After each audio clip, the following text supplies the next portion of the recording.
Hello, नमस्कार, आदाब, सत श्री अकाल और अस्सलाम वालेकुम। मैं हूं मोहम्मद अहमद काज़मी, लेकर आया हूं आपका पसंदीदा कार्यक्रम ग्लोबल न्यूज़। एक बड़ी खबर अमेरिका से है, जहां कहा जा रहा है कि अफ़गानिस्तान में उसका सारा प्लान अशरफ गनी के अचानक फ़रार होने से नाकाम हो गया। अफ़गानिस्तान के लिए अमेरिकी प्रेसिडेंट के ख़ास नुमाइंदे ज़ल्मई खलीलज़ाद ने अमेरिकी फ़ौजियों के अफ़गानिस्तान छोड़ने के बाद फाइनेंशियल टाइम्स को पहला इंटरव्यू दिया है, जिसमें उन्होंने कहा है कि अगर प्रेसिडेंट अशरफ गनी अचानक मुल्क छोड़कर ना भागे होते तो हालात कुछ और होते। खलीलज़ाद ने कहा कि तालिबान के साथ आखिरी मिनट में जिस समझौते पर रजामंदी बननी थी, उस पर अशरफ गनी के भागने से पानी फिर गया। समझौते के तहत तालिबान से काबुल को अलग रखना था और हुकूमत के ट्रांसफ़र पर बात हो रही थी। खलीलज़ाद के मुताबिक प्लान के तहत गनी को कतर में किसी समझौते पर पहुंचने तक ओहदे पर बने रहना था। यहां तक कि तालिबान काबुल में दरवाजे तक पहुंच जाता तब भी यही प्लान था।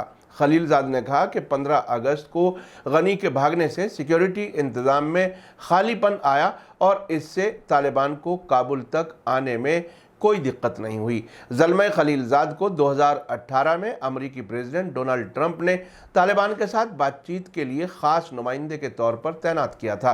ज़ल्मई खलीलज़ाद ने फाइनेंशियल टाइम्स से कहा कि इसका नतीजा ये हुआ कि अमेरिका को आनन फानन में लोगों को निकालना पड़ा और दोहा में शुरू हुई बातचीत भी ख़त्म हो गई। खलीलज़ाद ने कहा कि हमने तालिबान के साथ एक समझौता किया हुआ था कि वे काबुल में नहीं जाएंगे। मुझे बिल्कुल भी इसका एहसास नहीं था कि गनी अफ़गानिस्तान छोड़ने वाले हैं।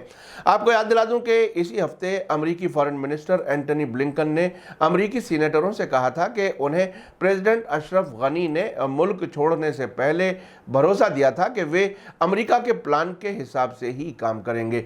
इससे पहले एंटनी ब्लिंकन ने अफ़गानिस्तान के तोलो न्यूज़ को दिए इंटरव्यू में कहा था कि उन्हें गनी के मुल्क छोड़ने के बारे में कोई जानकारी नहीं थी। जब उनसे पूछा गया कि क्या आपने प्रेसिडेंट गनी को मुल्क से भागने में मदद की है, इस पर ब्लिंकन ने कहा था, नहीं, सच तो यह है कि मैं उनसे फ़ोन पर बात कर रहा था। जिस दिन प्रेसिडेंट गनी ने अफ़गानिस्तान छोड़ा, उससे एक दिन पहले उनसे फ़ोन पर बात हुई थी। हमारी बातचीत दोहा में जारी हुकूमत के ट्रांसफ़र पर हो रही थी। उन्होंने मुझसे कहा था कि अगर ये बातचीत कामयाब नहीं रही तो वे मरते दम तक लड़ेंगे।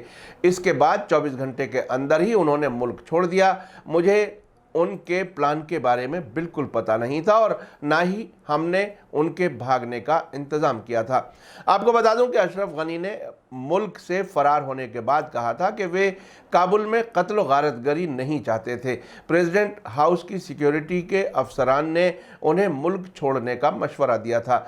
उन पर इल्ज़ाम है कि वो करोड़ों डॉलर लेकर फ़रार हुए हैं, जिससे अशरफ गनी इनकार करते हैं। आखिर में आपको याद दिला दूं कि अगर आपने अभी तक media star world YouTube channel subscribe नहीं किया है तो सब्सक्राइब कर लें और घंटी दबाना ना भूलें। और अगर आप हमें फेसबुक पर देख रहे हैं तो हमारे पेज को लाइक करें ताकि हमारी हर नई वीडियो की खबर आपको सही वक्त पर मिल सके।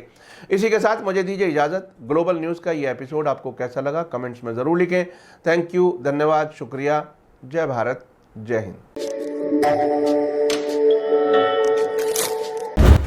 मीडिया स्टार वर्ल्ड के और वीडियो देखने के लिए हमारे चैनल को सब्सक्राइब करें और सीधे नोटिफिकेशन पाने के लिए बेल आइकन दबाएं।